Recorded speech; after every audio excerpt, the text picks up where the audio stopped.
Shubor nakaslem jong unongsan Hima. Kanlong ka Jingsarong ya ka Jylla Meghalaya barok kaway hakabaw nongelam balarang ba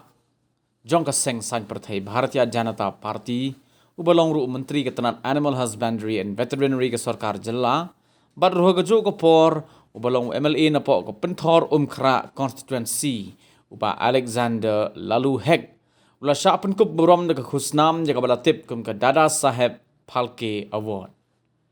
Yang ini ke khusnam la sam sho ba hek the Union Minister of State for Social Justice Usri Ramdas Athawale haga jingalang penkup boram ka bala pendong ha NDMC Auditorium Jantar Mantar New Delhi haga jingadan lang ki rekongsan bapher jong ke sarkar India.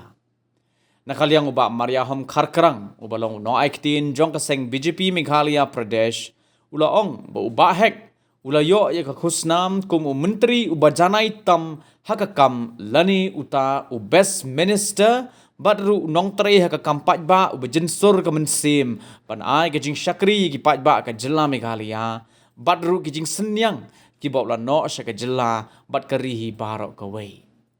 Lyngba ka ni ka buram ka bakrao ka bakum ka BJP hapo ka Jylla Meghalaya kala yo kapan isyai ba uba el hek udai ubreu uba biang tam na kabenta ki pajba hapo ke Jylla Meghalaya bat ki nong song snong ki phai khmat sha u na kabenta ki jingyalam bat ru ki kampen roi ki ba ulala ban penyo hagir kom ba pher ha ki samoy tre kam jong u kum unong mi khmat la ar pateng ki jing tre shitam jong u ban wanra i ki lat penroi bat ban kinteo ye ki kam ha baro ki liang ki long shisha ki ba kren breu